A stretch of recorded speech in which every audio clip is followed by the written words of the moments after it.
ketika dipakai buat jalan, baik di jalan rata maupun di jalan yang kasar apalagi, itu gini-gini, kayak naik kuda. Nah, setelah dicek, ternyata yang bermasalah itu shock breakernya, shock breaker depannya itu ngunci, teman-teman.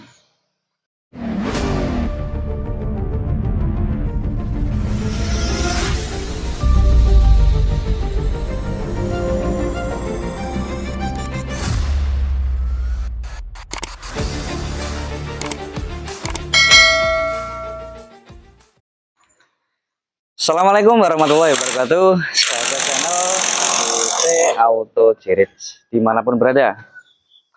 Alhamdulillah wa syukurillah wa nikmatillah wa la haula wa la quwata illa billah. Wassalatu wassalamu ala rasulillah amma ba'du. Pada kesempatan siang hari ini, kami dari tim JT Auto Garage akan berbagi pengalaman mengenai seputar problem pada unit mobil R3, Suzuki R3. Dimana pelanggan kesini mengeluhkan mobilnya itu ketika dikendarai itu seperti mengendarai dokar atau andong atau delman. Kenapa seperti itu? Karena ketika dipakai buat jalan, baik di jalan rata maupun di jalan yang kasar apalagi, itu gini-gini, kayak naik kuda. Nah, setelah dicek, ternyata yang bermasalah itu shock breakernya, shock breaker depannya itu ngunci, teman-teman. Nah, ini kita nggak tahu penyebab nguncinya itu seperti apa. Cuman dari pengalaman lapangan, untuk beberapa tipe shock breaker itu ketika mobil itu gantung atau posisi naik ya, seperti di lift itu bisa berpotensi shock breaker itu ngelok. Untuk beberapa model ya, baik Suzuki maupun model yang lain. Itu dulu untuk mobil Toyota juga sering ngalamin kayak gitu, pengalaman di lapangan itu karena dia terlalu lama naik atau ngambang dengan posisi rodanya masih terpasang. Nah, roda itu kan jadi beban, dia kayak ditarik ke bawah gitu kan. Nah, singkat ceritanya kita diagnosa dan hasil dari diagnosa tersebut ternyata shock breakernya itu ngelok atau ngunci. Nah, ini sudah kita posisi terlepas ya, agak telat ngontennya. Bisa diperlihatkan, Mas?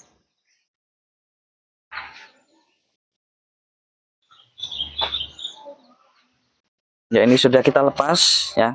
Kita lepas. Ya, ini kenapa kita tali ya? Ini karena ditakutkan nanti CV joinnya atau drive shaftnya itu dia kodot, nanti malah kangelan atau repot masang gitu. Ini kita tali supaya nggak ketarik untuk CV joinnya. Ya, seperti ini caranya untuk pembongkaran shock breaker. Mungkin bagian teman-teman sudah tahu ya.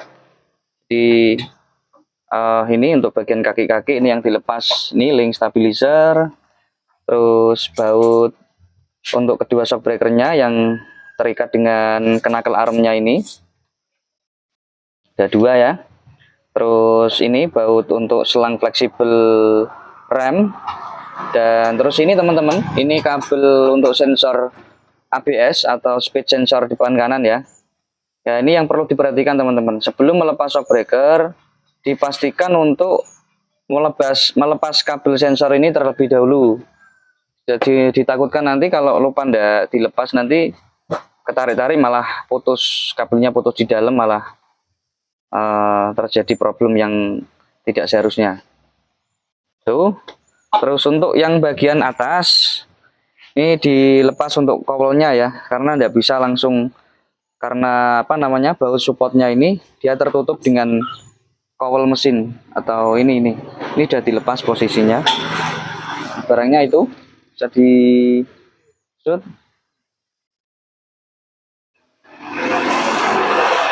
Nah, oke.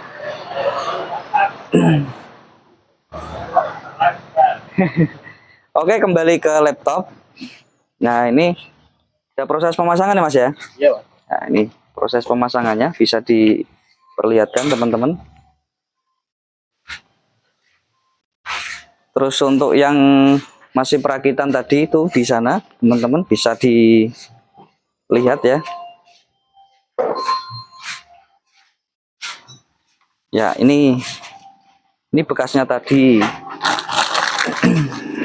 Jadi shock breakernya ini dia tipe gas teman-teman, bukan tipe oil ya. Ya ini tipe gas. Jadi ini dia sekali ngunci itu rusak dia teman-teman.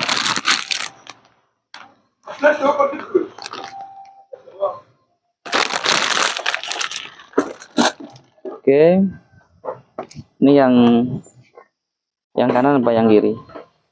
Kanan.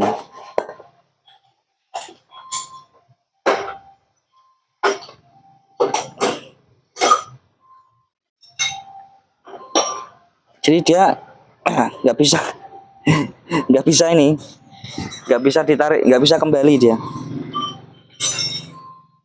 Nah, dia ngelok,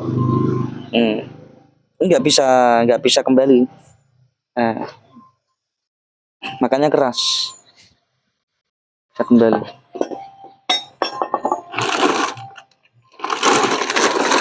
Sedangkan yang baru kan bisa dilihat ya. Nah ini yang baru tuh, ini ya dia bisa kembali. Nah ini yang masih normal. Oke.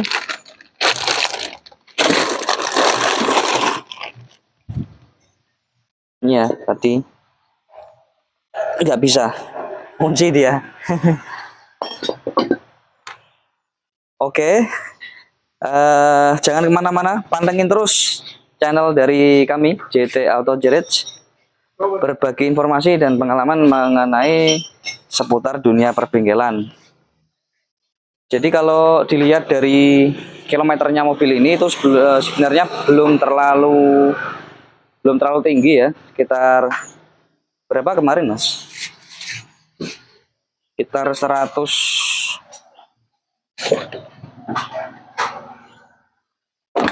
100.000 kilometernya, baru sekitar 100.000, cuman sudah mengalami problem shock breakernya ngelok ya, mungkin karena beberapa sebab yang kita nggak tahu ya, entah karena pas posisi gantung, saat proses apa kita juga nggak tahu. Pada intinya kita harus berhati-hati teman-teman kalau kita menangani mobil semacam Suzuki R3, terus kayak Toyota Yaris, Toyota Vios, Toyota Alphard, terus Toyota Camry, dan mungkin masih banyak lagi yang lain. Itu diharapkan ketika mobil itu posisi gantung atau ngambang ya, entah di stand pakai didongkrak kemudian di stand atau dinaikkan pakai lift yang two post lift itu. Nah, itu diharapkan untuk rodanya itu dilepas ketika kita naikkan kendaraan dalam posisi lama, dalam waktu yang lama. Kecuali sebentar doang tuh nggak masalah. Cuman kalau lebih dari ya kira-kira lebih dari 5 menit atau 10 menit lah, itu bagusnya rodanya dilepas. Karena ditakutkan ya seperti ini dia ngelok. Seperti itu. Nah, kondisi saat mobil itu posisi naik, posisi ngambang itu ada beberapa kemungkinan. Yang pertama saat melakukan servis, entah di bengkel umum atau di bengkel resmi, untuk pemakaian lift itu yang berpotensi roda itu gantung, yang two post lift, yang modelnya itu liftnya ada 2 tiang terus kakinya 4 lah, itu biasanya berpotensi gantung.